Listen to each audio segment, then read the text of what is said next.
Plus பக்கங்கள். Hi friends, இது மாலிகாவின் கேளுங்க கதை கேளுங்க. மானஸ் எழுதிய இன்ப ஜீவிதம், அத்தியாயம் 25. புதுச்சேரி. சாரம். வாட்ச்மேன் கேட்டை திறந்துவிட காய்கறிகள் வாங்கிய கூடையுடன் வீட்டிற்குள் நுழைந்தாள் குழலி. வீட்டிற்குள் சென்றவள் நேராக சமையலறை நோக்கி நடந்தாள். சங்கரி அக்கா, இந்தாங்க, நீங்கள் கேட்டது இருக்கான்னு பார்த்துக்கோங்க. ஏ குழலி, அதுக்குள்ளே போயிட்டு வந்துட்டியா? புது ஊர், புது இடம், உனக்கு தெரிஞ்சதா? பயமா இல்லையா? தனியாகவே போயிட்டு வந்துட்டு? அதெல்லாம் ஒன்றும் பிரச்சனை இல்லைக்கா. சென்னைக்கும் இங்கேக்கும் என்ன பெரிய வித்தியாசம்? அப்புறம் வாட்ச்மேன் அண்ணா வழி சொன்னார். அடுத்த தெருவிலேயே தானே மார்க்கெட் இருக்குது. ஸோ ஈஸியாக வாங்கிட்டு வந்துட்டேன். சூப்பர் டானி. சங்கரனியின் பாராட்டுதலில் மகிழ்ந்தாள் குழலி. ஆமாம், அம்மா எழுந்துட்டாங்களா? தெரியல, நான் 10 நிமிஷம் முன்னாடி போய் பார்த்துட்டு வந்தேன். அப்போ தூங்கிட்டு தான் இருந்தாங்க. இந்த மாதிரி சாயந்தரம் வரைக்கும் தூங்கிட்டே இருந்தா அப்புறம் நைட் எப்படி தூங்குவாங்க என்றவாறு சமையல் அறையை விட்டு வெளியில் சென்றாள் குழலி. ஏய், அவங்கள எழுப்பாத, அப்புறம் டென்ஷன் ஆகிடுவாங்க. இருங்கக்கா, பார்த்துக்கலாம். குழலி அந்த அறைக்குள் சென்றபோது அப்போதுதான் எழுந்து அமர்ந்திருந்தார் ஜானகி. அதை கண்டு வேகமாக அவரிடம் சென்றாள். எழுந்துட்டீங்களாமா? அவள் கேட்டதும் அவளை தீயாக முறைத்தார் அவர். அதை கண்டு புன்னகைத்தவள், ஓ சாரி, உங்களுக்கு அம்மானு கூப்பிட்டா பிடிக்காதில்ல? நான் என்ன பண்ணேன்? உங்களை பார்த்தா எனக்கு எங்கள் அம்மா ஞாபகம்தான் வருது. அதனால தான் அப்படி கூப்பிட்டேன். ஆனால் இனி அப்படி கூப்பிட மாட்டேன், ஓகேவா? கோபப்படாதீங்க. அதுக்காக சங்கரி அக்கா கூப்பிடுற மாதிரி உங்களை மேடம்னு எல்லாம் எனக்கு கூப்பிட பிடிக்கல. நீங்கள் என்ன என்னோட ப்ரொஃபஸரா? வேணும்னா ஆன்ட்டின்னு கூப்பிடுறேன், சரியா? அவள் பேசிக்கொண்டே இருக்க அவரோ அவள் முகத்தை கூட பார்க்காமல் கட்டிலில் இருந்து எழ முயற்சித்து கொண்டிருந்தார். குழலி அவர் கையை பிடித்து எழுவதற்கு உதவி செய்தாள். நீ எதுக்கு இதெல்லாம் செய்கிற என்றவர் ஜென்சி என்று கோபமாக அழைத்தார். அந்த சத்தத்தில் வேகமாக வந்து நின்றாள் ஜென்சி. ஏன் ஆண்டி, இதெல்லாம் நான் செய்யக்கூடாதா? பாவமாக முகத்தை வைத்து அவள் கேட்டாள். அவரோ அவளை கண்டுகொள்ளவே இல்லை. உங்களை பார்த்துக்க சொல்லிட்டு தான் என்னை இங்கே விட்டுட்டு போனாரு. யாரு? ஆதவன் சார். கோபத்தில் கண்களை சுருக்கினார் ஜானகி. அவனை அடுத்த தடவை சித்தி சொத்தின்னு சொல்லிக்கிட்டு இந்த வீட்டு பக்கம் வரட்டும். முதல்ல அவன் காலை உடைச்சி இந்த வீட்டுக்குள்ளே வர விடாமல் துரத்தி அடிக்கணும். அவர் கோபத்தை கண்டு குழலிக்கு சிரிப்பு வந்தது. எதுக்கு இப்போ சிரிக்கிற? இல்லை, அப்படி அவரை துரத்தும் போது அவர் முகம் எப்படி இருக்கும்னு யோசிச்சு பார்த்தேன், அதுதான் சிரிப்பு வந்துடுச்சு என்று சொல்லி மீண்டும் சிரித்தாள். ஜென்சிக்கும் சிரிப்பு வந்துவிட்டது. ஆனால் ஜானகியின் முகத்தில் மருந்துக்கும் சிரிப்பு இல்லை. ஒரு காலத்தில் புன்னகை தவழும் முகத்தோடு வலம் வந்தவர்தான். இப்போது இப்படி ஆகியதுதான் காலத்தின் கோலமா? ஒரு காலில் கட்டு போடப்பட்டு இருக்க தனியாக கழிவறை செல்ல தடுமாறியவர் ஜென்சியின் உதவியோடு 2 அடி நடந்தார் ஜானகி. பின் நின்று குழலியை திரும்பி பார்த்தார். இங்கே பாரு, என்னை பார்த்துக்கிறதுக்கு தான் இவளை சார் வேலைக்கு வச்சிருக்கார். அவங்க வேலையை அவங்கவுங்க பார்த்தா போதும். இன்னொரு தடவை நீ இங்கே வராத என்று விட்டு சென்றார். சிறு புன்னகையோடு அவள் பார்த்து கொண்டிருக்க வெளியே இருந்து குழலி என்று அவளை அழைக்கும் சத்தம் கேட்டது. வேகமாக வெளியில் ஓடினாள். அங்கே சோஃபாவில் கால் மேல் கால் போட்டு அதிகாரமாக அமர்ந்திருந்தார் ராஜாராமன். அவர் அருகில் சென்று நின்றாள். சார், கூப்பிட்டீங்களா? அழுத்தமான பார்வையோடு அவளை பார்த்து கேட்டார். இன்னைக்கு மத்தியானம் சமைச்சது யாரு? நான் தான் சார். இப்போது அவர் அவளை முறைக்க தொடங்கினார்.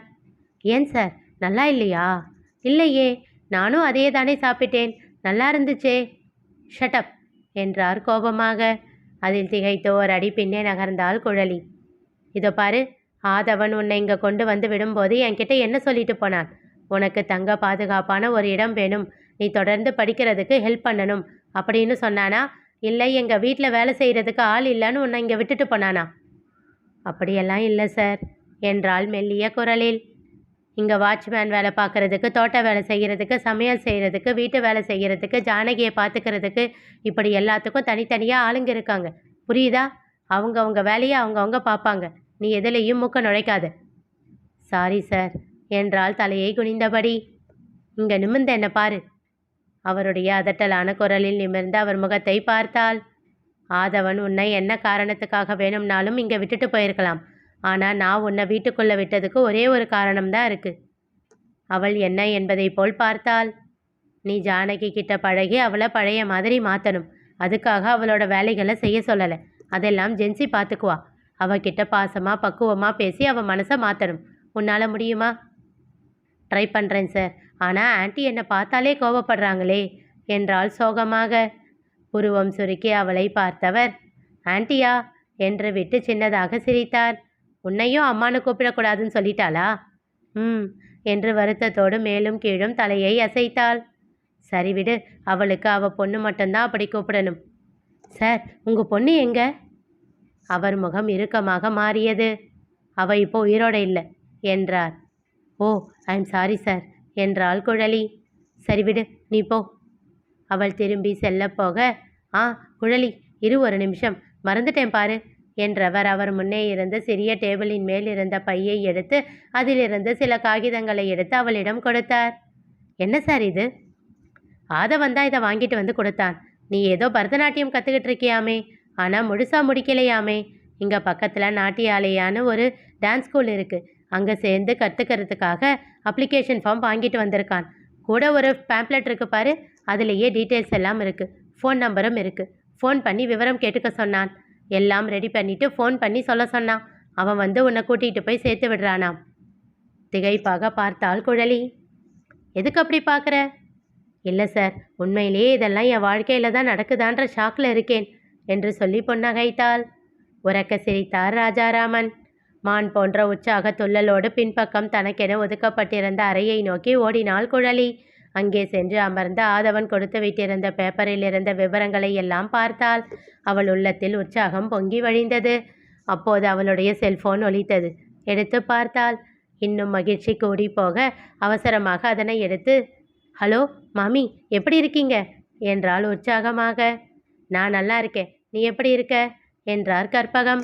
நான் சூப்பராக இருக்கேன் மாமி. உனக்கு ஒன்றும் அங்கே பிரச்சனை இல்லையே? அந்த வீட்டில் யாரும் முன்ன எதுவும் சொல்கிறதில்லையே தவிப்போடு கேட்டார் கற்பகம். அதெல்லாம் எதுவும் இல்லை மாமி, நான் நல்லா இருக்கேன். என்னை இங்கே எல்லாரும் நல்லா பார்த்துக்கிறாங்க. என்னை வேலை செய்கிறதுக்கு கூட விட மாட்டேன்றாங்க. சரி விடு, நீ என்ன அங்கே வேலைக்கா போயிருக்க? முதல்ல உன்னோட படிப்பை முடி.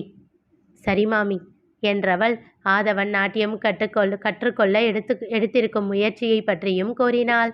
கற்பகத்திற்கு மகிழ்ச்சியில் கண்கள் கலங்கின. ரொம்ப சந்தோஷம் குழலி, இனிமேல் பாரு, உன் வாழ்க்கை நல்லா இருக்கும். எப்பவும் நீ இப்படி சிரிச்சுக்கிட்டே இரு, அதுதான் எங்கள் ஆசை. மாமி சொல்லுடா, என் மேலே கோபம் போச்சா? அவர் அமைதியாக இருந்தார். அதில் புரிந்து கொண்டவள், இன்னும் இல்லையா மாமி என்றாள் மெல்லிய குரலில். உன் மேலே ரொம்ப கோபம் இருக்குது, அதுக்கு மேலே அதிகமாக பாசம் இருக்குது.